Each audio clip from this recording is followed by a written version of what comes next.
Methods adopted for determining the mechanism of a reaction. किसी अभिक्रिया की क्रियाविधि ज्ञात करने के लिए कौन कौन सी विधियों का प्रयोग किया जाता है उनके बारे में पढ़ेंगे। The various methods used are isotopic labeling technique, stereochemical evidences, crossover experiments, identification of product, identification of reaction intermediate। अभिक्रिया की क्रियाविधि ज्ञात करने के लिए जिन विधियों को प्रयोग किया जाता है उनमें है समस्थानिक विधि, त्रिविम रासायनिक विधि, क्रॉस ओवर प्रयोग, उत्पाद का आइडेंटिफिकेशन, अभिक्रिया के मध्यवर्ती स्पीशीज़ का आइडेंटिफिकेशन, जिनके द्वारा हम रिएक्शन के मैकेनिज़्म के बारे में बता सकते हैं। रिएक्शन का मैकेनिज़्म का मतलब होता है कि कोई भी रिएक्शन जो दिखने में सिंगल स्टेप में दिख रही है वो कई सारे स्टेप्स के द्वारा हो रही होती है। उन सभी स्टेप्स को मिलाकर हम रिएक्शन का मैकेनिज़्म कहते हैं। What is the mechanism of a reaction? See, a reaction can follow different steps while forming the product. All those steps followed by a reaction is its mechanism.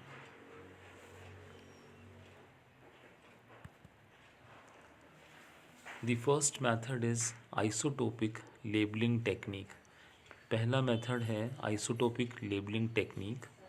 In this method a single atom of any chemical compound is replaced by its isotopes. इस विधि में किसी रासायनिक यौगिक के एक परमाणु को उसके समस्थानिक द्वारा बदला जा सकता है। आइसोटोप्स किसे कहते हैं? जिनका एटॉमिक नंबर सेम हो और मास नंबर अलग हो। जैसे हाइड्रोजन के 3 आइसोटोप्स हो सकते हैं, H11 जो कि नॉर्मल हाइड्रोजन है, H12 जिसका मास नंबर 2 हो गया वो ड्यूट्रियम, H13 जिसका मास नंबर 3 हो गया वो tritium. Isotopes are those atoms which are having same atomic number but different mass number. Like hydrogen have 3 isotopes. H11 is the normal hydrogen, H12 is deuterium, H13 is tritium. Similarly, the various isotopes of carbon, the normal isotope is carbon 12, the other isotopes are carbon 13, carbon 14 having mass number 13 and 14. Nitrogen have the isotopes nitrogen 14, nitrogen 15, and oxygen, the normal isotope is O16 and the other isotopes are O17, O18 are the most common isotopes which are frequently used. अभिक्रिया की क्रियाविधि ज्ञात करने के लिए उपयोग में लाए जाने वाले समस्थानिक या तो हाइड्रोजन जिसका ड्यूट्रियम या ट्रिटियम आइसोटोप काम में लिया जाता है, या कार्बन का 13 और 14 आइसोटोप, नाइट्रोजन का 15 आइसोटोप या ऑक्सीजन का 18 आइसोटोप काम में लिया जाता है। इस एग्जाम्पल में देखेंगे isotope labelling technique for ester hydrolysis. Ester का जल अपघटन जब होता है, हाइड्रोलाइसिस कराते हैं तो कौन सा बॉन्ड ब्रेक हो रहा है इसके बारे में हम वाटर का H2O18 आइसोटोप लेकर ये पता लगा सकते हैं कि एल्काइल ऑक्सीजन बॉन्ड ब्रेक हुआ या एसाइल ऑक्सीजन बॉन्ड ब्रेक हुआ। इस तरह से आइसोटोपिक लेबलिंग हमें एस्टर के हाइड्रोलाइसिस में टूटने वाले बॉन्ड के बारे में जानकारी देता है।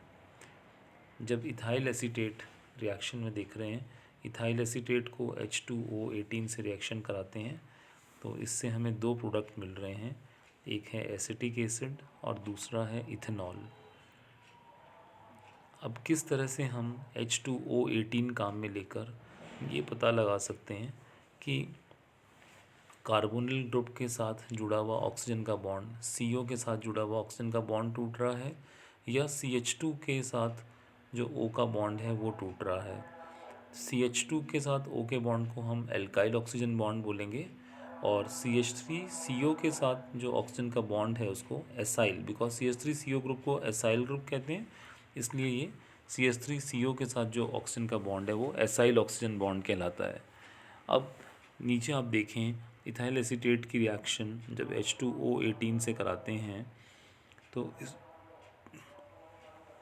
इस रिएक्शन में O18 हमें अगर एसाइल के साथ मिल रहा है, CH3CO के साथ आप देख रहे हैं O18 आ रहा है, इसका मतलब एक्साइल ऑक्सीजन बॉन्ड का क्लीवेज हो गया, CH3CH2O एक तरफ रह गया और CH3CO के साथ वाटर का OH पार्ट आके जुड़ गया। वाटर के अंदर से OH पार्ट आके जुड़ने के कारण O18 हमें एसिटिक एसिड में मिल रहा है, और CH3CH2O के साथ वाटर का H पार्ट आया, इसलिए वहाँ नॉर्मल ऑक्सीजन एटम है।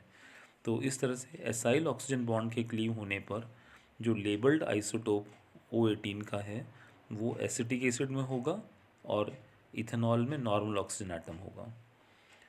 लेकिन यदि एल्काइल ऑक्सीजन बॉन्ड यानी कि CH2 के पास जो O का बॉन्ड है अगर ये ब्रेक होता है तो CH3CH2 पार्ट के साथ वाटर का OH पार्ट आके जुड़ेगा, तो इसलिए वहाँ पे आप देखें इथेनॉल में CH2CO के साथ में OH आने से लेबल्ड ऑक्सीजन एटम जो O18 वाला आइसोटोप है वो इथेनॉल में आ गया है, और एसिटिक एसिड के अंदर जो ऑक्सीजन एटम बच रहा है CH3COO के साथ जो H आएगा, तो वहाँ खाली वाटर में से H पार्ट आने के कारण normal oxygen atom acetic acid में है।